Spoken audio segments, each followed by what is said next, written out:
General English, Sem 3. My dear students, today we are looking at a short story, The Eyes Are Not Here by Ruskin Bond.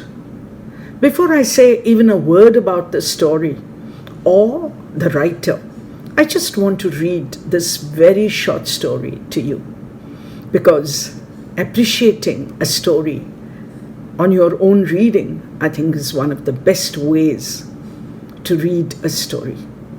So let me read the story to you. The Eyes Are Not Here by Ruskin Bond. I had the compartment to myself up to Rohana, and then a girl got in. The couple who saw her off were probably her parents. They seemed very anxious about her comfort. And the woman gave the girl detailed instructions as to where to keep her things, when not to lean out of the windows, and how to avoid speaking to strangers. They said their goodbyes. The train pulled out of the station. As I was totally blind at the time, my eyes sensitive only to light and darkness, I was unable to tell what the girl looked like. But I knew she wore slippers from the way they slapped against her heels. It would take me some time to discover something about her looks, and perhaps I never would. But I liked the sound of her voice and even the sound of her slippers. "Are you going all the way to Dehra?" I asked. I must have been sitting in a dark corner because my voice startled her. She gave a little exclamation and said, "I didn't know anyone else was here." Well, it often happens that people with good eyesight fail to see what is right in front of them. They have too much to take in, I suppose, whereas people who cannot see or see very little have to take in only the essentials, whatever registers most tellingly on their remaining senses. I didn't if I would be able to prevent her from discovering that I was blind, I thought. Provided I keep to my seat, it shouldn't be too difficult. The girl said, "I'm getting down at Saharanpur. My aunt is meeting me there." "Then I had better not be too familiar," I said. "Aunts are usually formidable creatures." "When are you going?" "Where are you going?" she asked. "To Dehra and then to Mussoorie." "Oh, how lucky you are. I wish I were going to Mussoorie. I love the hills, especially in October." "Yes, this is the best time," I said, calling on my memories. "The hills are covered with wild dahlias, the sun is delicious, and at night you can sit in front of a log fire and drink a little brandy. Most of the tourists have gone, and the roads are quiet and almost deserted." "Yes, October is the best time." She was silent, and I wondered if my words had touched her, or whether she thought me a romantic fool. Then I made a mistake. "What is it like?" I asked. She seemed to find nothing strange in the question. Had she noticed already that I could not see? But her next question removed my doubts. "Why don't you look out the window?" she asked. I moved easily along the berth and felt for the window ledge. The window was open, and I faced it, making pretense of studying the landscape. I heard the panting of the engine, the rumble of the wheels, and in my mind's eye, I could see the telegraph poles flashing by. "Have you noticed," I ventured, "that the trees seem to be moving while we seem to be standing still?" "That always happens," she said. "Do you see any animals?" "Hardly any animals left in the forest near Dehra." I turned from the window and faced the girl, and for a while we sat in silence. "You have an interesting face," I remarked. I was becoming quite daring, but it was a safe remark. Few girls can resist flattery.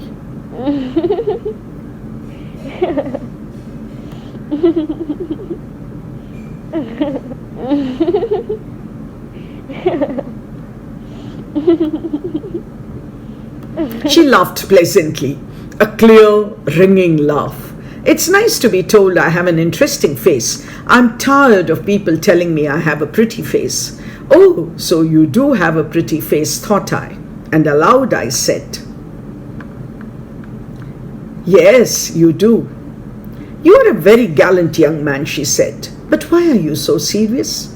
I thought then that I would try to laugh for her, but the thought of laughter only made me feel troubled and lonely. We'll soon be at your station, I said. Thank goodness it's a short journey, she said.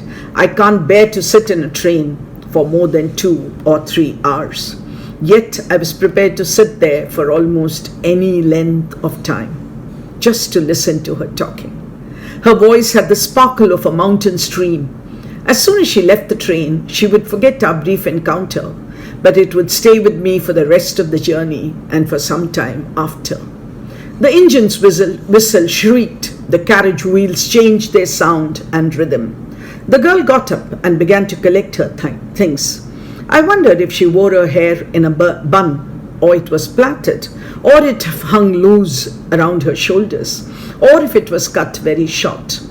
The train drew slowly into the station. Outside there was the shouting of porters and vendors and a high-pitched female voice near the carriage door, which must have belonged to the girl's aunt. "Goodbye," said the girl. She was standing very close to me, so close that the perfume from her hair was tantalizing. I wanted to raise my hand and touch her hair, but she moved away, and only the perfume still lingered where she had stood. You may break, you may shatter the vase if you will, but the scent of the roses will linger there still. There was some confusion in the doorway. A man getting into the compartment stammered an apology. Then the door banged shut, and the world was shut out again. I returned to my berth. The guard blew his whistle, and we were off. Once again, I had a game to play with a new fellow traveler. The train gathered speed. The wheels took up their song. The carriage groaned and shook. I found the window and sat in front of it, staring into the daylight that was darkness for me. So many things were happening outside the window. It could be a fascinating game, guessing what went out there. The man who had entered the compartment broke into my reverie. "You must be disappointed," he said. "I'm not as attractive a traveling companion who just left." "She was an interesting girl," I said. "Can you tell me, did she keep her hair long or short, or was it cut or plaited?"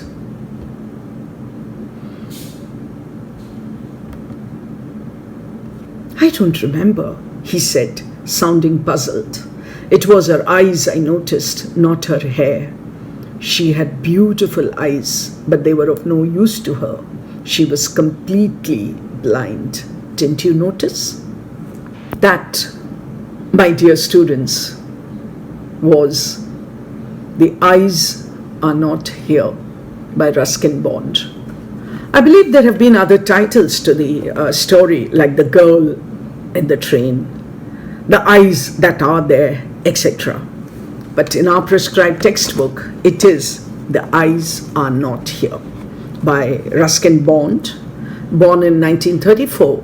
He lives in Missouri. He has lived in Missouri most of his life. Most of his stories do have, like many other short stories, a really beautiful surprise ending. I hope you got the ending. What the new traveler, the new passenger into the compartment said, that she had beautiful eyes, but they were of no use to her. Ruskin Bond has been the winner of the Padma Shri and the Sahitya Akademi Award. A very, very well-known short story writer. Popular not only in India, but across many other countries around the world. This short story begins with the narrator telling us right at the beginning that he is blind. So blind that he can only distinguish light and darkness, nothing else. So he's sitting alone in a compartment, somebody gets in, we notice that the parents are very anxious about the girl. Our narrator, the blind man inside the compartment, thinks because the girl is young and she's traveling alone, maybe. She gets in, they start conversing with each other. He is sure that the girl must be seeing that he is blind. What do we see? What do we notice? those of us who are blessed with eyesight, with both our eyes, do we see everything? How much do we see? In passing, the author does make a remark that if you don't have eyes, if you can't see, if you are visually impaired, maybe you are more sensitive to many other things. So anyway, the conversation goes on. The girl remarks that she is happy that her journey is coming to an end. Our narrator describes the beautiful Mussoorie, which he has seen earlier, which he has heard described.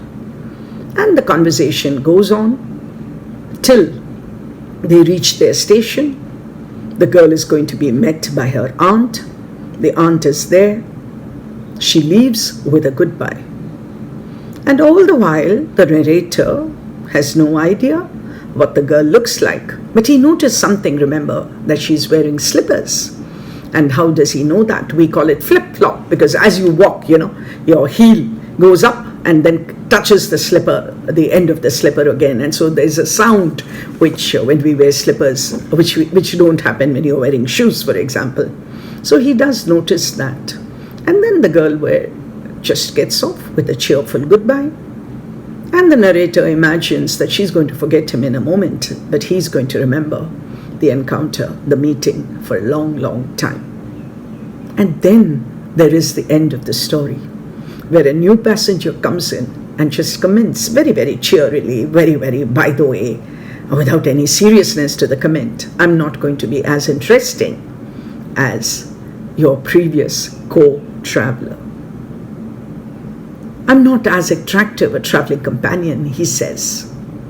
And our narrator, our blind narrator, visually impaired narrator, says she was an interesting girl. And he's been wondering about her hair. So he just wants to know what hairstyle she had.